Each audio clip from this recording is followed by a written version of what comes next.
Indians that were fighting on the British side. So picture yourself trapped in Fort Henry. You're 100 patriots, and you're trying to have a last stand, so to speak, or survive an assault by 50 redcoats and about 250 Indians. And these 100 patriots held off the enemy for 2 full days. They survived for 2 full days.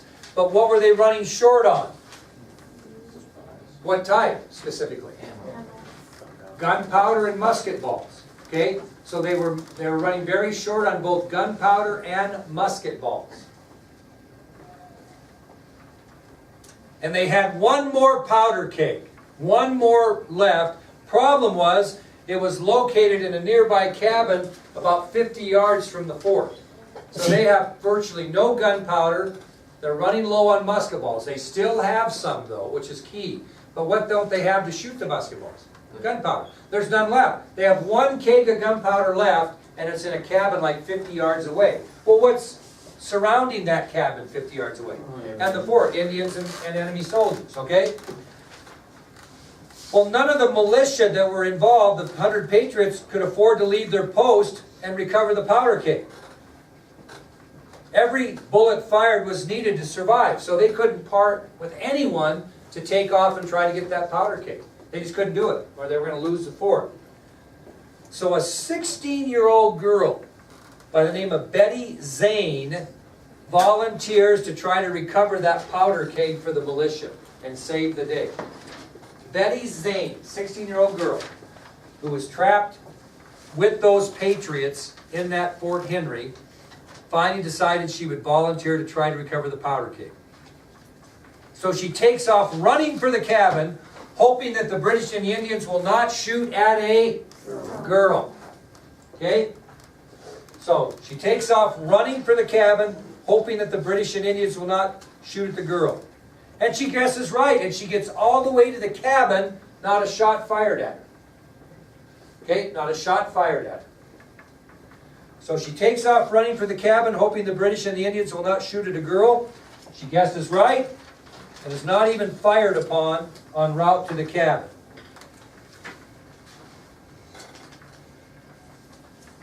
Well, she gets in the cabin, and guess what the problem is with the powder keg? Too heavy. She cannot carry it. So, Chantel Barr, you're Betty Zane. Think about it. All of you could be Betty Zane of the female persuasion here. Think about this in your mind. So you are over at this log cabin now, and you cannot pick up that powder keg for the save of your life. What are you going to do? Roll it. What? Roll it. Yeah. Roll it? Yeah, roll it. Shoot it out. Let me just tell you this. It's so heavy she really can't even roll it. Okay, she's going to take some out. What's she going to carry it in? What? Her apron.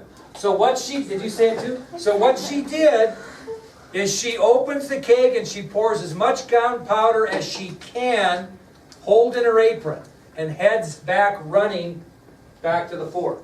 So she dumps out as much gunpowder as she can into her apron and heads back for the fort. Well, it's kind of like bull slapping. Now, if you and I, I'll tell you what, King and I are going to go bull slapping this afternoon. What we're going to do is we're going to go out in the country, and we're going to see these mean bulls, and we're going to bull slap them.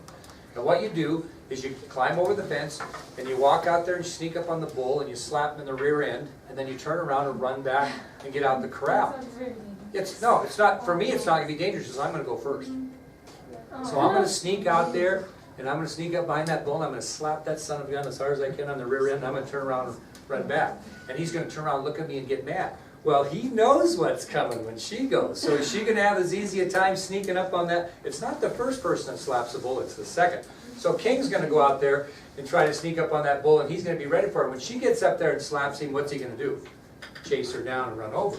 Same thing. She had no problem. She had no trouble getting there. But when she came out of there with her apron full of gunpowder, I can assure you they began firing upon her. Okay? So the soldiers and Indians know what she's up to, know, when she comes out of there with the gunpowder. They began firing upon her during her desperate race back to the fort. I'll be dang, she gets back and doesn't get hit. She gets all the way back to the fort, arrives safely, and she gives them that gunpowder. Now, does that amount of gunpowder make them kill all those redcoats and all those Indians? No, but it allows them to hold off until those guys say, you know, this is not worth I'm tired of this. Let's go, it isn't worth it. So her efforts give them enough gunpowder to fight for another additional period of time to where the British redcoats and Indians tire and say, you know, I've had enough of this, let's bag this. So the redcoats and Indians tire and they retreat away from Fort Henry, and because of the heroic efforts of Betty Zane, the Patriots win the final battle of what? The Revolution. Do you think it would have mattered if they would have taken the fort? But it's a good story. Right? So, after that last battle, which happened when? September. 82. Keep that date, September 11th, 1782. Actually, I want you to listen to this. When we move on to the Treaty of Paris, to end this lecture, they began to negotiate the Treaty of Paris shortly after when? Yorktown. In October of 1781 is when they started to negotiate. So they started to negotiate the Treaty of Paris between the American colonies and Britain before Betty Zane ever made her heroic attempt to get the gunpowder. But they were still fighting when they were negotiating. Now, the final treaty, however, was not completed until September 3rd, 1783. So we did not have a final treaty with Great Britain until September 3rd, 1783. Hold up. Why is it called the Treaty of Paris if it was between us and the British? It was negotiated in Paris, yeah. Yep, good question. Now, the United States assigned 4 commissioners to negotiate. Who do you think they might be? Benjamin Franklin was one. Who? No, not Thomas Jefferson. Washington? No, not George Washington. Nope. Was it Armstrong? Nope. John Jay. Here's somebody thinking. John Jay was one. How about another one? Who? John. Henry Lawrence. Henry Lawrence was one. So we're still missing one. Benjamin Franklin, John Jay. Who are these people? Benjamin Franklin, John Jay. You'll hear a lot about John Jay in the future. Benjamin Franklin, John Jay, Henry Lawrence. Who might be the other one you think is where John from? John. Yeah. Huh? John Adams. John Adams. There you go.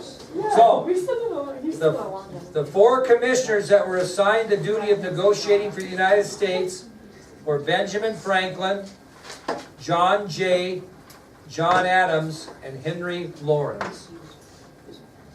And these guys did a great job. Here's what Americans gained from the Treaty of Paris, Peace Treaty of 1783. Became known as the Treaty of Paris. This is what the Americans gained. Obviously, they gained. Wait, are we on the next one? Freedom. We're on the Peace Treaty of 1783. So let's start over for Brooke. The Peace Treaty of 1783. Negotiations to end the war began soon after the surrender of General Cornwallis on October of 1781. The final treaty, known as the Treaty of Paris, was not completed until September 3rd, 1783. The 4 commissioners assigned to the duty of negotiations for the United States were Benjamin Franklin, John Jay, John Adams, and Henry Lawrence. And the 4 men did an exceptional job, as these are the things that we gained by the treaty. First thing, most importantly, Freedom. independence.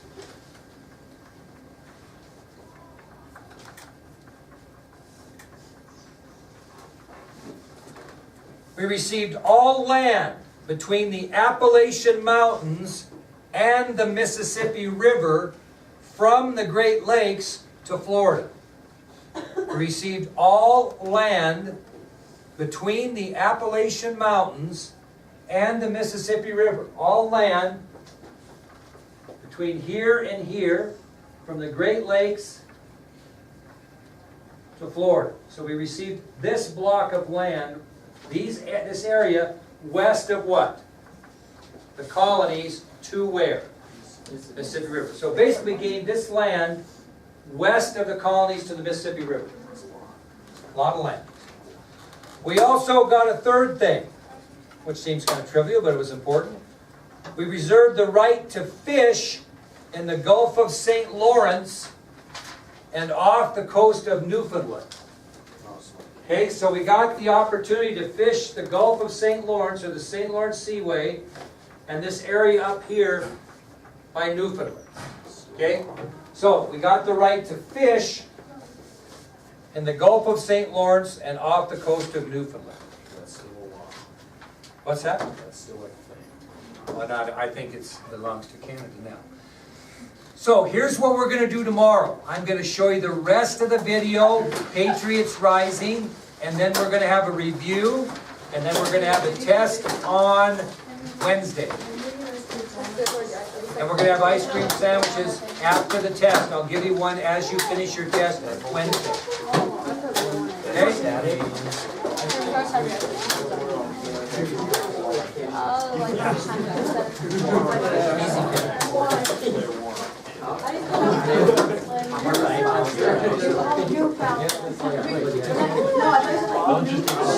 All together. It's actually